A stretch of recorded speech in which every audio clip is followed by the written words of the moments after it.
मैं वो मोमेंट नहीं भूल सकती जिस समय क्राउनिंग हुई थी, और क्राउनिंग से पहले जब अनाउंसमेंट हो रही होती है तो इसमें ना टाइटल्स दिए जाते हैं हर एक फीमेल को, किसी को बेस्ट आईज, बेस्ट हेयर, इस तरह के।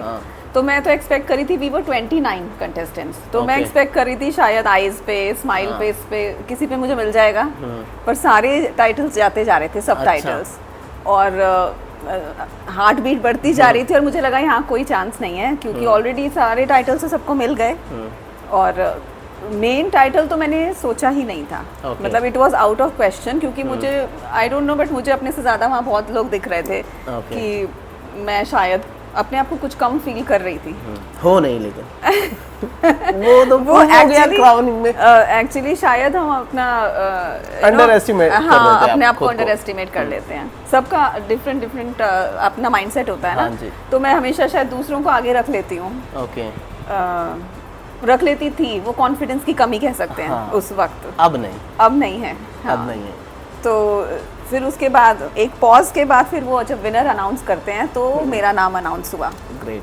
तो मतलब मैं इतना शिवर कर रही थी कि मेरे को क्राउन जहाँ मतलब जहाँ क्राउनिंग होनी थी, और अपने जहाँ मैं खड़ी थी वहाँ तक आने में मेरे बिल्कुल पैर इतने कांप चुके थे, क्योंकि मैं ये समझ ही नहीं पा रही थी कि इतना बड़ा ये कुछ मैंने अचीव किया है। Yes, miss pride of Delhi बनना। हाँ जी।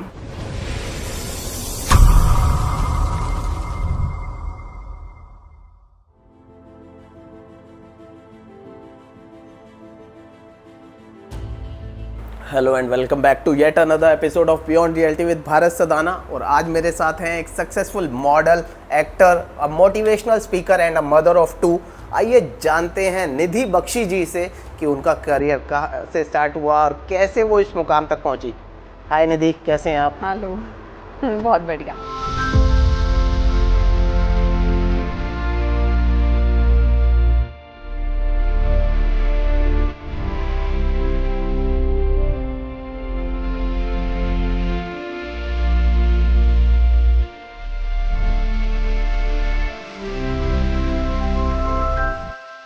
तो आपको first social India beauty queen कहा जाता है, ये सफ़र कैसे स्टार्ट हुआ? ये सफ़र ऐसे स्टार्ट हुआ कि आप देखेंगे कि ज़्यादातर ना आफ्टर मैरिज हम फीमेल समझ लेते हैं कि हमारी लाइफ बस अब ख़त्म हो गई, अब घर में ही है, या ज़्यादा से ज़्यादा अगर हम जॉब कर रहे हैं, पर इस तरह का ग्लैमर इंडस्ट्री में हम कदम रख सकेंगे ये तो कोई भी नहीं सोच पाता। हाँ जी। तो मेरी एक फ्रेंड एक दिन मेरे घर आई, और क्योंकि मैं स्कूल में बहुत एक्टिव थी करिकुलर एक्टिविटीज़ में, तो उसने मुझे एनकरेज किया। वो ऑलरेडी ये सब कर रही थी, वो मिसेस इंडिया रह चुकी थी। तो उन्होंने मुझे बोला कि ऐसे दिल्ली में भी बहुत सारे इवेंट्स होते हैं, और just for fun, just to enjoy, just to break, थोड़ा सा इस लाइफ से कुछ पैटर्न ब्रेक करो और एक बार करके देखो। तो मैंने तो बस ऐसे ही सोचा था कि एक बार करके देख लेते हैं और इसके बाद वापस अपना घर। तो लेकिन ऐसा नहीं हुआ। मैं वहाँ पे विनर रही, और सोशल मीडिया में बहुत आगे एकदम बूम से लेके चला जाता है। तो मैं जब विनर बनी, क्राउनिंग हुई और मैंने अपनी पिक्चर्स अपलोड करी, तो एकदम से मुझे इतने सारे रिक्वेस्ट, इतने फॉलोअर्स, और वहाँ से जर्नी शुरू हुई। और मैं सोशल मीडिया को इसके लिए बहुत थैंक्स करना चाहती हूँ, स्पेशली फेसबुक को, जिसकी वजह से आज मैं एक पहचान बना पाई हूँ। तो ये जर्नी ऐसे शुरू हुई और चलती जा रही है। क्या पहले से सोचा था कि इस लाइन में आना है? नहीं, बिल्कुल भी नहीं, क्योंकि मैं भी एक जॉइंट फैमिली और एक कंजर्वेटिव फैमिली से थी, जहाँ इस तरह कभी अलाउड ही नहीं था। इवन मैं अगर अपना चाइल्डहुड का बात करूँ तो एक कंफ्यूजन था कि मैं डांसर बनूं कि पेंटर। और मेरे दोनों टीचर्स मेरी मम्मी को बोले थे कि आप इसको इस लाइन में लेके जाओ, लेकिन डांसर बनना मेरे लिए मुश्किल था, क्योंकि मेरे घर में ही जो मेरे जैसे घर में बड़े होते हैं ना, तो मेरे भी ताऊ जी, we were in a joint family, तो उन्होंने ही अलाउ नहीं किया। उन्होंने कहा dancer is not a good profession, and I don't know किस वे में वो रॉन्ग लेके जाते थे, जबकि मैं कथक सीख रही थी। तो वो डिसकंटिन्यू हुआ, लेकिन मैंने फिर अपनी आर्ट पे फोकस किया, एंड मैंने उसमें भी काफ़ी अच्छा मेरा सफ़र रहा बीइंग एन आर्टिस्ट। मैंने एग्जीबिशंस लगाई, और वर्कशॉप्स लेना शुरू किया, स्कूल में एज एन आर्ट फैकल्टी रही, और आफ्टर मैरिज भी मेरे कुछ फ्रेंच क्लाइंट्स हुए थ्रू माय हस्बैंड।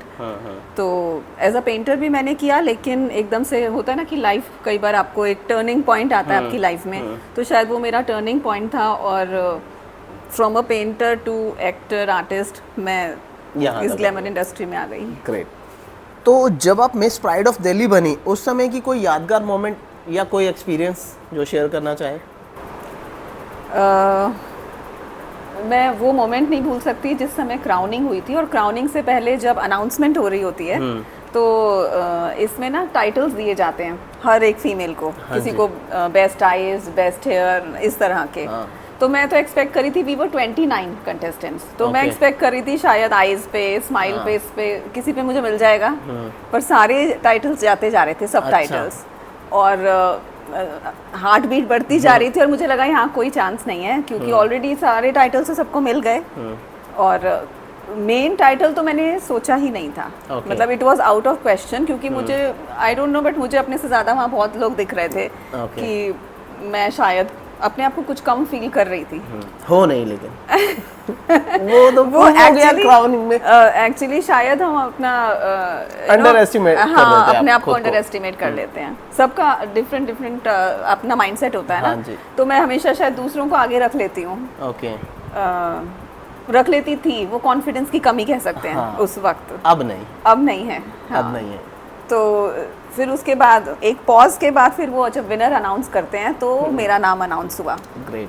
तो मतलब मैं इतना शिवर कर रही थी कि मेरे को क्राउन जहाँ मतलब जहाँ क्राउनिंग होनी थी, और अपने जहाँ मैं खड़ी थी वहाँ तक आने में मेरे बिल्कुल पैर इतने कांप चुके थे, क्योंकि मैं ये समझ ही नहीं पा रही थी कि इतना बड़ा ये कुछ मैंने अचीव किया है। Yes, miss pride of Delhi बनना। हाँ जी। तो उसके बाद भी कोई ऐसे अवार्ड्स जीते आपने? हाँ, कंटिन्यूसली मैं फिर इसमें मुझे इंटरेस्ट आने लगा, तो मैंने मिस गृहलक्ष्मी दीवा 2017 में ही, और first social Indian beauty queen, ये टाइटल्स मैंने जीते, और इसके बाद से कंटिन्यूसली फिर आपको as a chief guest, VVIP guest, guest of honour, इनके इनविटेशंस फिर ऑटोमेटिकली आने लगते हैं। तो ऐसे करते करते मैं इस इंडस्ट्री में बढ़ती चली गई।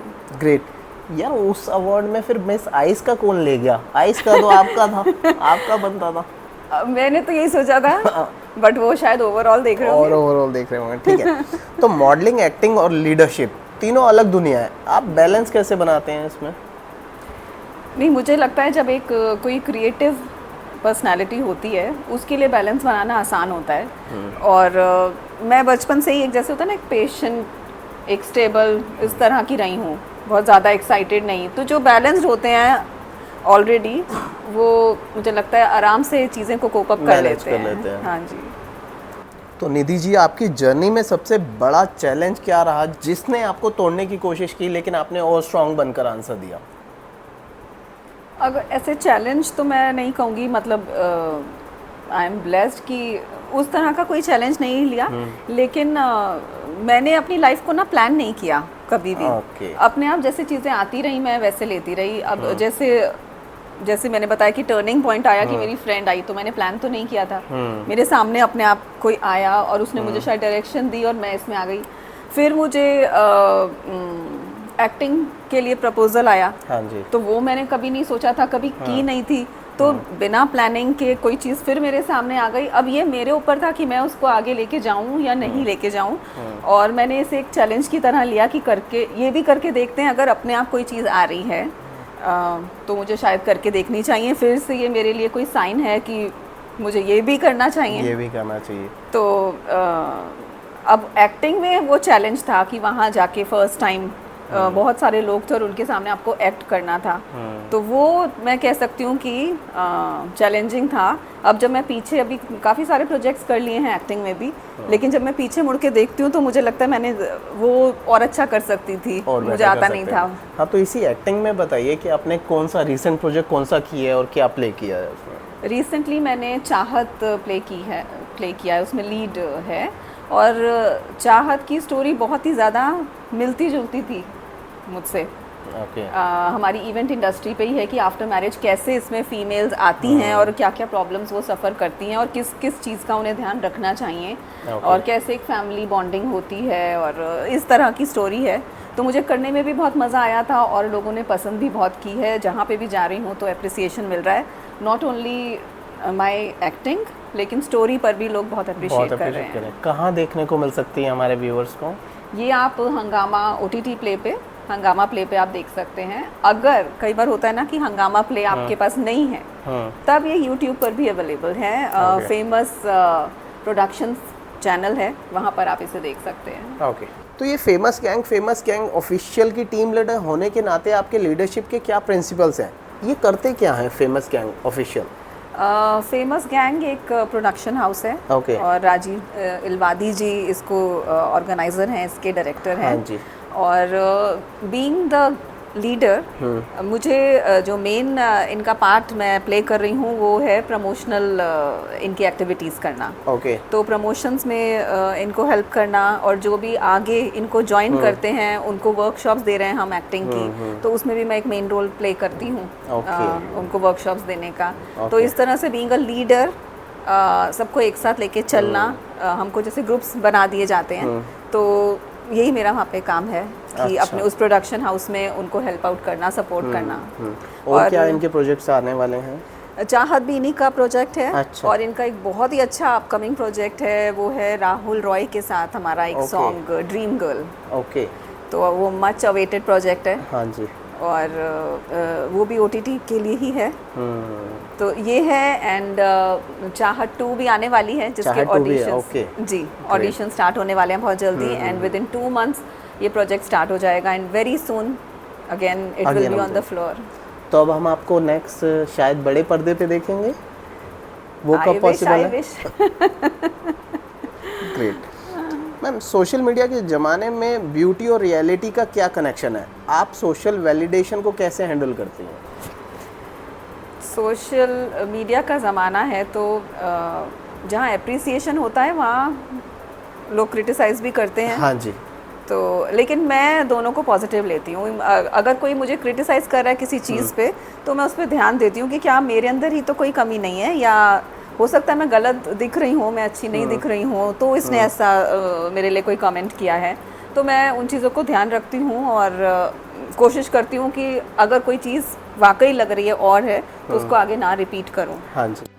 और मैं मतलब सोशल मीडिया पे ये भी देखती हूँ कि लोग अप्रिशिएट भी करते हैं, साथ में अगर कुछ गलत डल जाए। एक बार मेरी स्टोरी थी, कुछ अजीब सी स्टोरी डल गई थी तो मुझे मैसेजेस आ गए कि मैम प्लीज़ हटा लीजिए कि ये गलत है। तो मैंने तब ध्यान दिया।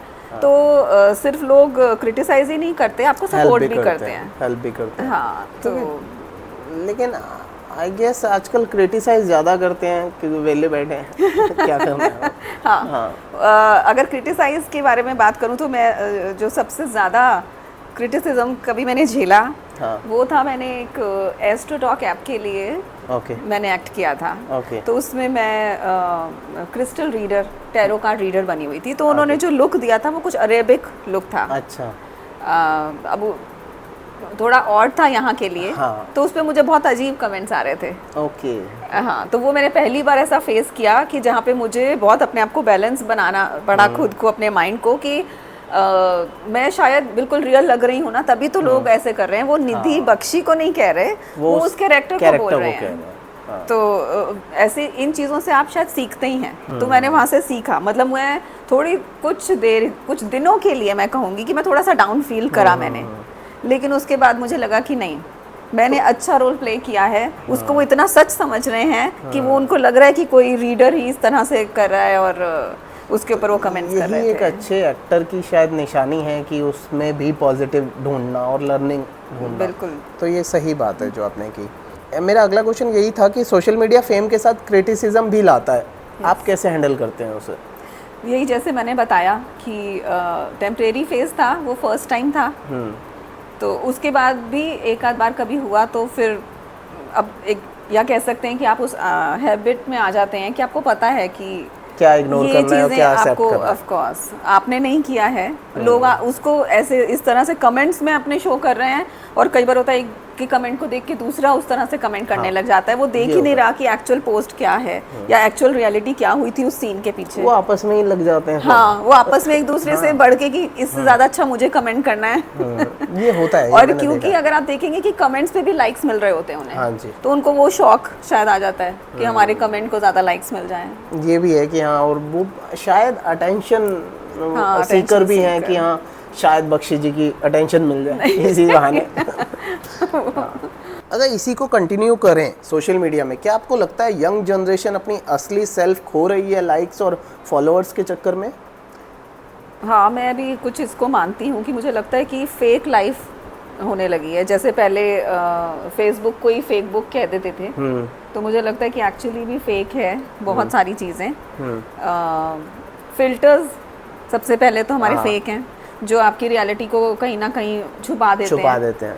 तो मैं यंग जनरेशन को भी यही कहना चाहूँगी कि अपनी रियलिटी में जितना हम रहेंगे उतना ही हम लाइफ को, हम झूठी लाइफ एंजॉय करने लग जाते हैं। हाँ जी। और फिर हमें जब वापस से वो चीज़ नहीं मिलती तो हम कहीं ना कहीं फिर अपना कॉन्फिडेंस भी खो देते हैं, डिप्रेशन में आ जाते हैं, स्ट्रेस लेवल बढ़ जाता है, एंग्जाइटी बढ़ जाती है। और यही चीज़ें हैं कि आजकल इतना बढ़ गई हैं, बहुत ज़्यादा। तो इसका मेन कॉज सोशल मीडिया को मैं मानती हूँ। क्या सपोज किसी यंग गर्ल ने एक फोटो इस चक्कर में डाले कि हाँ उसे लाइक्स मिलेंगे, बिल्कुल लाइक्स नहीं आए, वो डिप्रेशन में चली जाएगी। डिप्रेशन में क्या, अगर आप देखें तो सुसाइड भी हो रहे हैं। किसी का यूट्यूब चैनल हैक हो गया, या जिस टाइम टिकटॉक चला था, टिकटॉक बंद हुआ क्योंकि वो लड़की अर्न कर रही थी 1-1.5 लाख पर मंथ। ये न्यूज़ सुनते ही उसने सुसाइड कर लिया। सो ये जो टेम्परेरी इमोशंस को लेके और इस तरह का बड़ा कदम उठा लेते हैं, तो इससे ज़्यादा दुख की बात नहीं है कोई। वो यंग एज में उन्हें कौन समझाएगा कि ये गलत है? जी, तो यही पर होता है कि एक सोशल मीडिया की हर चीज़ की लिमिटेशंस होनी चाहिए। बिल्कुल, जो नहीं है फिलहाल। हाँ। तो निधि बख्शी जी एक पेंटर हैं, एक मॉडल हैं, एक एक्टर हैं, एक मोटिवेशनल स्पीकर भी हैं, और मुझे ये पता चला अपनी रिसर्च में कि आप सर्टिफाइड हीलर भी हैं। जी, तो उसके बारे में थोड़ा बताइए। मैं रेकी हीलर भी हूँ और मैं पास्ट लाइफ रिग्रेशन थेरेपिस्ट भी हूँ, और पिछले 2 साल से मैं इसमें हूँ। और पहले तो मैं सिर्फ अपने घर में अपने फ्रेंड्स तक ही ये चीज़ पता थी, लेकिन अब मैं मेरे नेबर्स को, मेरे आसपास के सभी लोग हैं उनको भी, अब मैंने उनके ऊपर भी ये हीलिंग स्टार्ट कर दी है। तो मैं इसको प्रोफेशनली इसको आगे बढ़ा रही हूँ। तो ये जर्नी कैसे स्टार्ट हुई? ये जर्नी मैं कहूँगी कि मतलब बहुतों की लाइफ में एक स्पिरिचुअल अवेकनिंग का टाइम आता है, जब हम ये सोचने पे मजबूर हो जाते हैं कि आखिर हम हैं कौन, कहाँ से आए हैं। तो इस तरह का जब सोच आता है ना, ज़्यादातर अगर आप देखेंगे कि लाइफ में कोई शॉक मिलता है आपको या कोई बहुत बड़ा लॉस होता है आपका, तब हम इस तरह की सोच में आ जाते हैं, जिसको हम स्पिरिचुअल अवेकनिंग कहते हैं। तो मेरी भी ये अवेकनिंग हुई थी अराउंड 2019 में, और जब मैंने खुद की हीलिंग करनी शुरू करी तब रियलाइज़ हुआ कि बहुत लोगों को इसकी ज़रूरत है।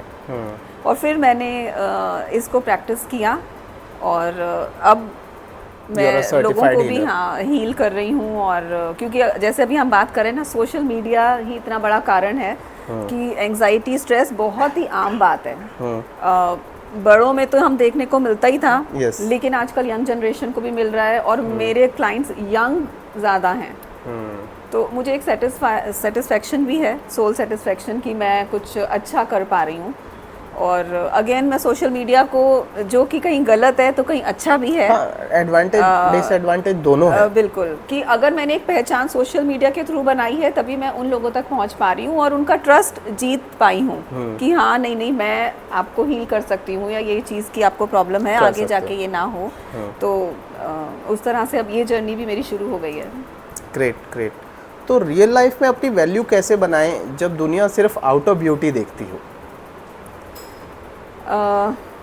जो लोग मुझे पर्सनली जानते हैं, इनफैक्ट प्रोफेशनली भी जो जानते हैं, उनको पता है कि मैं जो रील में हूँ वो रियल में हूँ।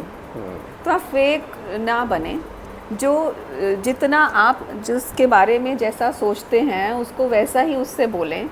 मैं कभी किसी को झूठा एप्रिसिएशन नहीं देती। अगर मुझे वाकई दिल को छूता है कोई, तो मैं उसे अप्रिशिएट करती हूँ। तो मुझे लगता है सबसे बड़ा यही कारण है कि जो फेक मैं देखती हूँ लोगों को, सामने कुछ हैं और उनके जाते ही कुछ और हो जाते हैं। हाँ जी। ये चीज़ मुझे बचपन से ही नहीं पसंद, और मैं बहुत जल्दी ऑब्जर्व कर लेती थी। मैं बड़ी बड़ी आंटीज़ में भी, मेरी मम्मी की फ्रेंड्स होती थी, मैं उनको भी मैं ऑब्जर्व करती थी, तो मुझे तभी से ये फीलिंग आ गई कि ये चीज़ अच्छी नहीं होती। आप किसी को हर्ट कर रहे हो, किसी को पता चलता है कि आप उसके बारे में इस तरह से बात कर रहे हो, तो किसी को हर्ट करने से क्या फ़ायदा। अगर हम किसी का अच्छा नहीं कर पा रहे हैं तो बुरा भी करने की क्या ज़रूरत है। आपने अपनी पर्सनल लाइफ के किस डिसीजन में अपनी इंट्यूशन का फॉलो किया और अपनी लाइफ को बदल दिया? जैसे मैं आपको बताया कि कभी भी कुछ प्लानिंग नहीं हुई और अपने आप मेरे सामने चीज़ आई। लेकिन इंट्यूशन को फॉलो करा मैंने एज अ हीलर। मुझे नहीं पता कि मुझे कहाँ से ये चीज़ आई कि मुझे पास्ट लाइफ रिग्रेशन ही करना है। बहुत सारी हीलिंग मॉडलिटीज़ हैं, पर मैंने ये पिक किया। तो मुझे लगता है स्पिरिचुअल लेवल पे बात करूं तो शायद ये किसी पिछले जन्म से चलता हुआ आ रहा होगा कि मैंने कुछ हीलिंग इसी तरह की कर रही होंगी लोगों पर, या तो मैंने शायद ये मेरा दोबारा ये स्टार्ट हुआ है। तो वहाँ मैं इंट्यूशन कह सकती हूँ कि हाँ, मैंने इस इंट्यूशन को अभी लिया है और मतलब ये चल रहा है। पॉजिटिव चेंजेस आ रहे हैं लाइफ में। हाँ, आपके मतलब लोगों की भी मैं चेंजेस, लोगों की लाइफ में चेंज ला पा रही हूँ। दुआएं मिलेंगी तो वो आपको देंगे ही देंगे, और क्या। हाँ।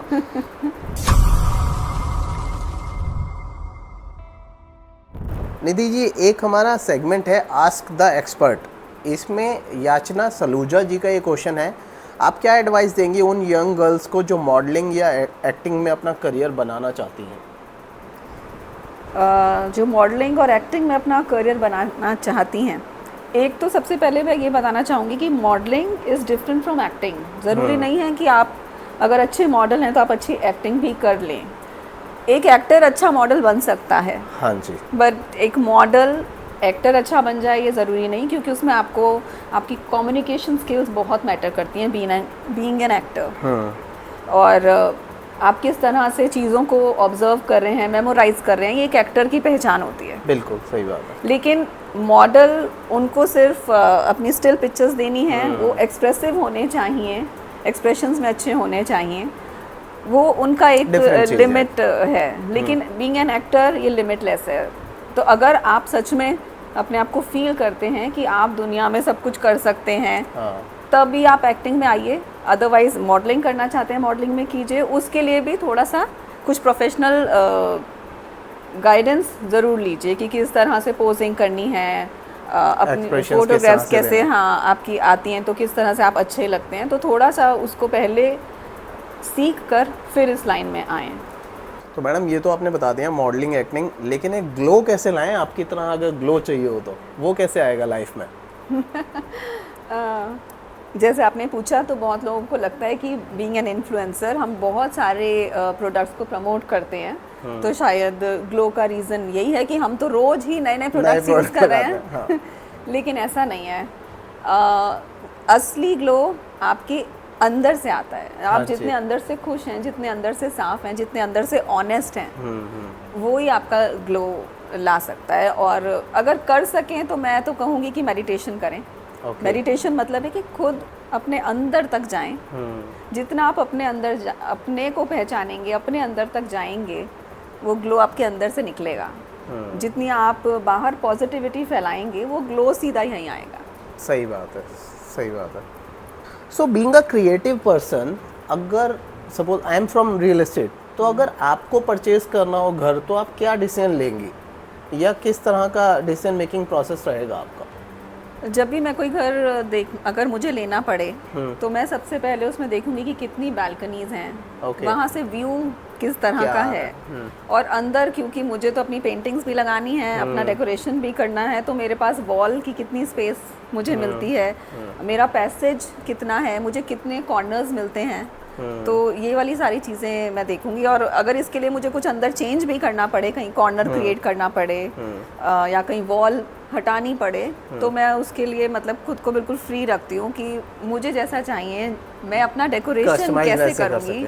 हाँ, जितने ज़्यादा, क्योंकि हम कहीं भी बाहर ट्रेवल करते हैं तो वहाँ पे भी मेरा सबसे पहले शॉपिंग में होता है कि वहाँ की कोई एक्सक्लूसिव फोक आर्ट या वहाँ से रिलेटेड कोई आर्टिफैक्ट हो तो मैं वो खरीदूँ। तो आपने बहुत सुंदर अपना घर सजा रखा है, वो दिख रहा है कि वो आपकी कलेक्शन जो है वो ए क्लास है। हाँ जी, थैंक यू। तो अगर मैं पूछूँ रियल एस्टेट में ही, दिल्ली, गुड़गांव, नोएडा, आपको क्या डिफरेंस लगता है? रियल एस्टेट में कोई डिफरेंस लगता है? आप ट्रैवल करते रहते हैं। देखिए, मैं अब ये नहीं है कि मैं नोएडा रहती हूँ तो मैं इसको इसीलिए अप्रिशिएट कर रही हूँ, बट मुझे यहाँ पे बहुत पीस मिलता है। और जो मुझे लगता है कि नोएडा जहाँ पर हम हैं, सेंट्रल लोकेटेड है ये, तो यहाँ पे ग्रीनरी बहुत ज़्यादा है और बहुत पीस है। हाँ जी। तो वो ग्रीनरी और पीस दोनों ही मेरी सोल को बहुत छूते हैं। हाँ। तो मुझे इसीलिए नोएडा बहुत पसंद है। दिल्ली में मुझे काफ़ी हश हश सा फीलिंग आती है। और गुड़गांव इज़ गुड, ऐसा नहीं है, Gurgaon is good, but I think वहाँ का थोड़ा सा मुझे कल्चर कुछ डिफरेंट लगता है। थोड़ा मल्टीनेशनल कंपनीज का जो कल्चर है वो, लेकिन यहाँ पे बहुत कूल हैं सब, कामनेस ज़्यादा है। हाँ, बहुत। आई गेस अगर मैं अपनी तरफ से बताऊँ, इसमें ऐड करूँ, Noida is well equipped, infrastructure यहाँ मच बेटर है गुड़गांव का फिलहाल, real estate point of view से अगर बताऊँ तो। और दिल्ली का तो ट्रैफिक नहीं बुरा हाल कर रखा है। यहाँ पे नोएडा में आप देखिए कि ब्यूटिफिकेशन चलता रहता है बहुत ज़्यादा। फाउंटेन्स के पास हो या ब्रिजेस के नीचे की पेंटिंग्स हो या फिर हमारी बाहर की रोड हो, अगर एक ज़रा सा होल भी होता है ना, मैं शायद इन 8 सालों में 4 बार देख चुकी हूँ अपनी रोड बनते हुए। अच्छा। और आज भी एकदम आप देखेंगे क्लीन, बिल्कुल ब्लैक, बिल्कुल क्लीन रोड है। तो मुझे नहीं लगता मैं नोएडा को छोड़ पाऊंगी इसलिए। Great great. तो निधि जी, एक रैपिड फायर राउंड, ब्यूटी या ब्रेन्स? ब्रेन। माउंटेन्स या बीच? बीच। 1 लाख कैश या 1 lakh followers?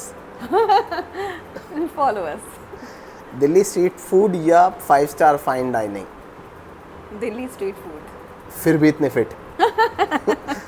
One actor you want to work with? Aamir Khan. Great. Social media detox possible और इम्पॉसिबल? मेरे लिए पॉसिबल है, but not, I can't say for others. Define yourself in 1 hashtag? Healer. Great. One message you want to give Bharat Sadana's audience through this podcast? See, I just want to say कि life बड़ी मुश्किल से मिलती है, तो इसका ज़्यादा से ज़्यादा खुद के ऊपर अच्छा काम करके इसको लेके जाएं आगे। ऑनेस्टी से काम करें, कोई चीटिंग करने की ज़रूरत नहीं है, किसी को गिराने की ज़रूरत नहीं है, किसी से कंपटीशन करने की ज़रूरत नहीं है। खुद पे फोकस कीजिए, अपने पे फोकस करेंगे आप, खुद आगे बढ़ेंगे, लोग अपने आप अट्रैक्ट होंगे आपसे, आप एक सक्सेसफुल इंसान बनेंगे और खुशी अपने आप आ जाएगी। ग्रेट। निधि, फाइनली आप मुझे ये बताइए कि हमारे व्यूवर्स को कि आपको वो कहाँ फॉलो कर सकते हैं और कैसे फॉलो कर सकते हैं? मुझे आप फेसबुक पे फॉलो कर सकते हैं, निधि बख्शी मेरा अकाउंट है, निधि जी बख्शी मेरा पेज है, और इंस्टा हैंडल है मेरा निधि_बख्शी 123। इसके अलावा आप मुझे यूट्यूब पर भी फॉलो कर सकते हैं। ये था बहुत ही इंस्पायरिंग एपिसोड निधि बख्शी जी के साथ, who is a certified healer as well, और एक बहुत ही सक्सेसफुल मॉडल एंड एक्टर। इनके सारे सोशल मीडिया हैंडल्स इस समय आपकी स्क्रीन पर हैं। आई मस्ट रिकमेंड, फॉलो ज़रूर कीजिए, आपको बहुत कुछ सीखने को मिलेगा। अगर आप एक एस्पायरिंग मॉडल हैं, एक्टर हैं, या एक नॉर्मल पर्सन है, तो भी आपको हीलिंग से रिलेटेड बहुत कुछ सीखने को मिलेगा। इसी तरह के और एपिसोड के लिए फॉलो ज़रूर कीजिए। मिलते हैं बहुत जल्दी अपने नेक्स्ट एपिसोड में। Till then, take care, bye.